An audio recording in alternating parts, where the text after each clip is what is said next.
So who should play in the final two games? Which seniors should play? Who should sit? We'll discuss coming up next here on Locked On Sooners.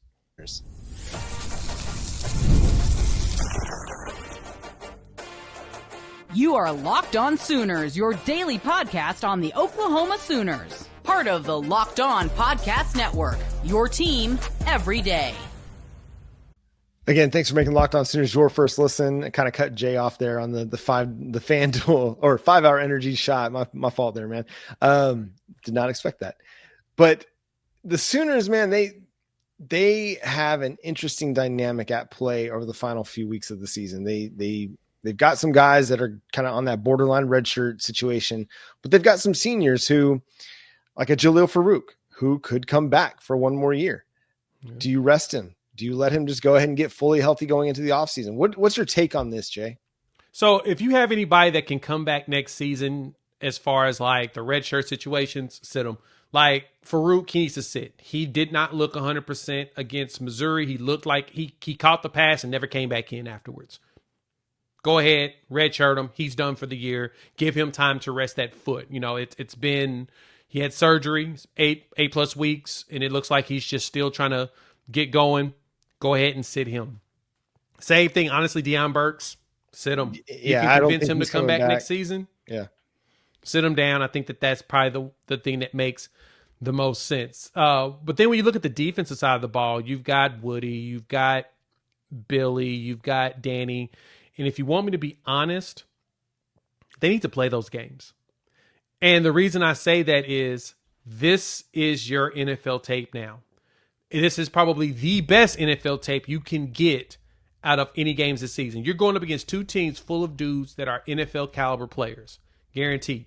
And so if you close out the end of the season with a really good performance against two really good offenses that have NFL players on both sides of the ball, you have now cemented yourself as an opportunity to get drafted a lot higher than expected. So Danny Stutsman, Billy Bowman, Woody Washington, all of them need to play. Same thing with Des Malone. All of them need to play in these last two games. That way they are propelling themselves when it comes to their NFL draft stock. Because if we somehow sneak a W out of one of these games that gets us bowl eligible, then you can play your young players in the bowl game and they can really get some meaningful minutes. But for these last two, they've got to play.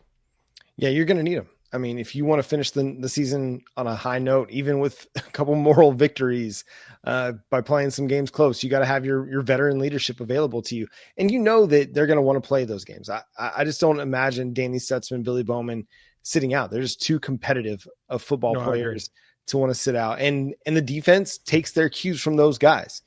They follow those guys. So I don't think that you're going to have to worry about people deciding, hey, I'm done for the season. I'm not playing anymore. On the offense, I think it's more just about health than it is about anything else. Mm-hmm. You got a bunch of guys that are dinged up, banged up. Listen, if they're not 90%, don't worry about playing them. Just let them get fully healthy, get ready for the offseason so they can start training and developing for next year. Because you don't want to have an offseason where guys are just battling injuries all offseason long. You want to have guys going into the offseason healthy and ready to go. So, yeah, they need to play. And I think it would be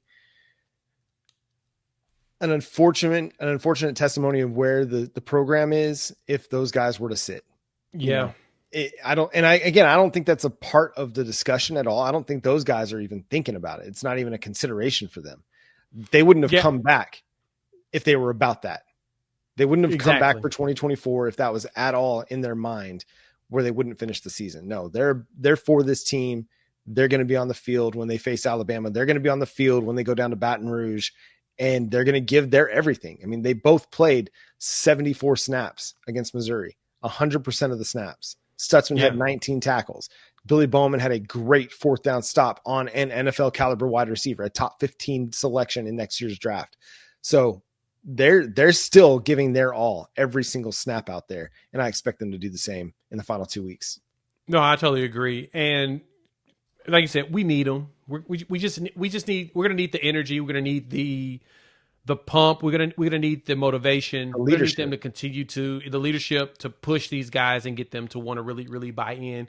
You have to do it. There's no reason not. You have to do it. You desperately need them out there to help motivate, especially on the defensive side.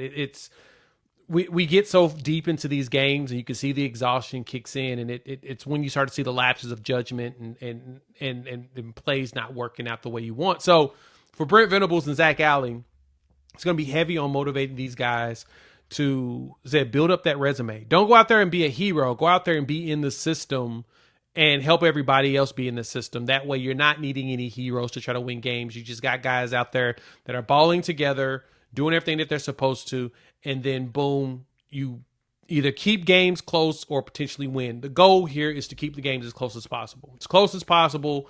If you can keep these games within a score, cover the spread, teams are going to look at you and say, all right, they're not going to quit, because if that's anything you know about the NFL, you're going to probably lose a game. I mean, shout out to Kansas City Chiefs. They figure out how not to, but you're going to lose some games. And you got to get used to that. I mean, I know Trevor Lawrence, when he got into the NFL, he lost more games in his first season than he did his entire career from high school and college. That's the different reality you get when you go pro, especially if you end up getting drafted high. Now, luckily, it sounds like Stutsman is a first round late in the 20s. He's probably going to go to a team that's a playoff caliber.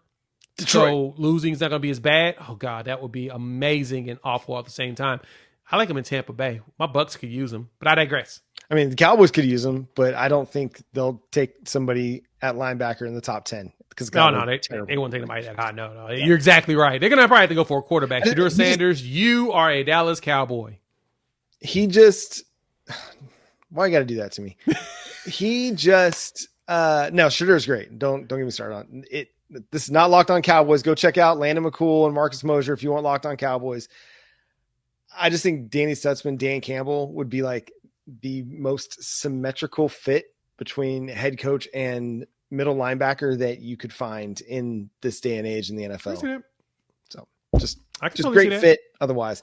I'd mentioned that like maybe this time around last year, and somebody's like, don't send Danny to Detroit. That'd be terrible no.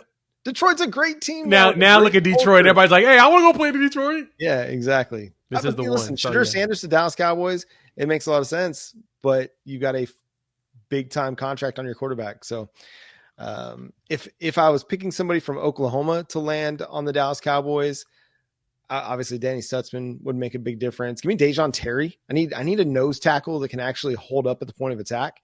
Give me that's about it. That's really all I can say right now, because I think they need a lot of help otherwise defensively. Yep.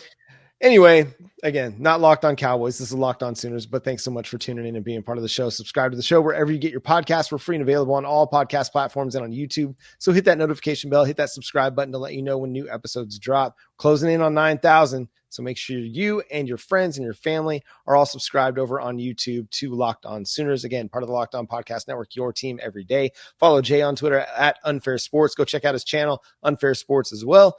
You can follow me at John9Williams. You can read my work covering the Sooners over at SoonersWire.com. You can also follow the show on Twitter, TikTok, Instagram, and Facebook at Locked On Sooners. But until next time, he's Jay. I'm John Boomer Sooner.